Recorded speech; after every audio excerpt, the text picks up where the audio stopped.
Quand je vois la majorité des entrepreneurs qui n'arrivent pas à closer, il y a toujours des raisons derrière ça. Et souvent, en fait, on me dit, oui, j'ai tout le temps des prospects qui me disent c'est trop cher, ils n'ont jamais le budget quand je vends mon offre au téléphone. En fait, je me suis rendu compte que ces cas particuliers, il y avait souvent 3 raisons à ça. Dans cette vidéo, je vais te donner les 3 raisons pour lesquelles tu n'arrives pas à closer. Et donc, je vais te les donner sous forme de conseils pour que tu puisses t'améliorer et faire en sorte que tu puisses augmenter tes ventes, faire plus de ventes et donc faire passer à l'action plus de personnes. Juste avant de démarrer la vidéo, n'oublie pas de t'abonner à la chaîne YouTube Le Mentorat et clique juste en dessous si tu veux rejoindre notre prochain challenge sur lequel on va accompagner des entrepreneurs. On prend 60 places et on va accompagner des entrepreneurs à développer leur marketing, à faire plus de ventes avec leur compte Instagram. Mais il y a tout qui est expliqué dans la description.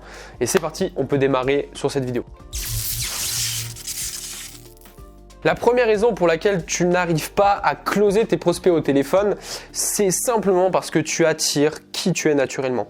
Alors, j'ai pas envie de faire du développement personnel, mais c'est juste une logique. Il y a toujours cet effet miroir. Si toi-même, tu as des objections que tu te crées pas naturellement, tu vas attirer des personnes qui vont avoir les mêmes objections. Et je vais donner un exemple, c'est qu'un jour, il y a une personne qui m'a contacté sur Instagram, qui voulait qu'on l'accompagne à plusieurs reprises. Et en fait, à chaque fois que je lui parlais de ce qu'on faisait, il disait tout le temps que, en gros, il avait pas l'argent pour le faire, qu'il était trop débutant et que il pouvait pas le faire maintenant, quoi. C'était pas le bon moment. Il avait souvent ces objections-là de l'argent, en fait, liées à l'argent. Et un jour, il est venu me demander un conseil sur Instagram et il m'a dit ouais Thibaut, est-ce que tu as des conseils sur le closing?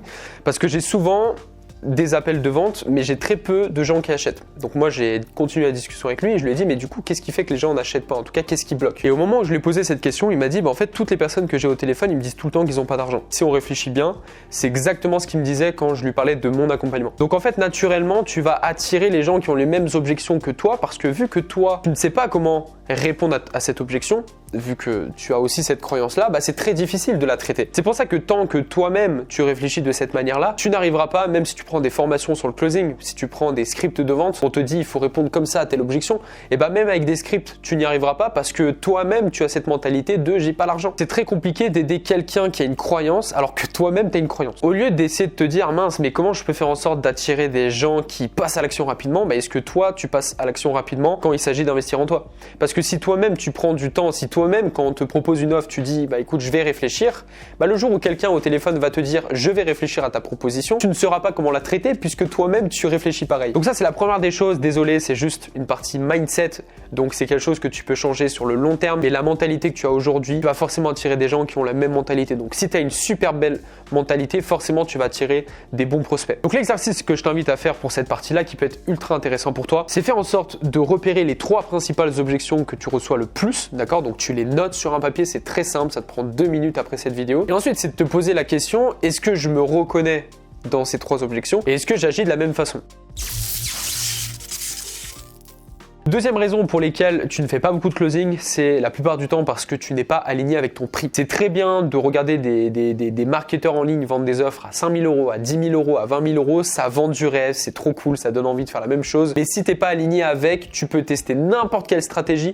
Il faut absolument que j'ai un script pour répondre à ces objections. Tu peux les utiliser, ces scripts-là, mais même avec ces scripts-là, tu n'arriveras pas à t'en sortir. Du moment où tu n'es pas aligné avec ton prix, c'est très compliqué d'avoir confiance, de proposer ton offre avec confiance, avec certitude. Tu pourras pas avoir la même certitude que si tu étais aligné avec ton prix. Au lieu de te batailler en te disant mince, mais comment ça se fait que les gens réussissent à vendre des offres chères et moi j'y arrive pas, baisse ton prix dans un premier temps. Tu n'es pas obligé de faire comme les autres et directement vendre des offres high ticket. Habitue-toi au marché, habitue-toi à faire tes premières ventes, vends des offres moins chères au départ mais avec lesquelles tu te sentiras beaucoup plus légitime. Troisième point pour lequel tu fais moins de closing, c'est parce que tu lis trop souvent tes scripts. Ça, c'est un truc qui arrive souvent quand on accompagne des entrepreneurs qui font par exemple 2-3 000 euros par mois avec leur activité et qui veulent aller plus loin quand ils nous rejoignent dans le mentorat et qu'on les forme sur la partie vente, qu'on travaille la partie commerciale. Et en fait, ils me disent souvent ouais, mais moi en gros, je réponds comme ça à telle objection, je réponds comme ça à telle objection, j'ai un script. En fait, la plupart des gens ont un script. Moi, je comprends totalement parce que ça fait 5 ans que j'entreprends et sur les premiers appels de vente que j'effectuais, j'avais toujours un script parce que moi-même, j'avais suivi plusieurs formations de vente et on me donnait tout le temps des scripts de vente avec en gros premier point, il faut connaître la situation du prospect, deuxième point, il faut connaître ci, troisième point, il faut répondre à telle objection. Donc en fait, moi aussi, j'utilisais des scripts. Et ce qui se passait, c'est que quand les gens me donnaient des objections, ça se passait jamais comme on me disait en formation.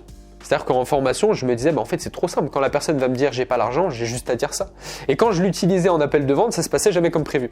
En fait, c'est simple, c'est que le plus important, c'est pas le script de vente que tu vas avoir pendant ton appel, c'est à quel point tu comprends la personne qui est en face de toi. Le plus important, c'est l'humain, c'est la personne qui est derrière toi, parce qu'en fait, il faut vraiment faire la distinction entre les objections qui sont fondées, donc des choses qui sont réelles, qui sont vraies, d'accord? Quand une personne te dit je ne peux pas prendre de décision, je dois en parler à ma femme, c'est pas forcément du bullshit, d'accord?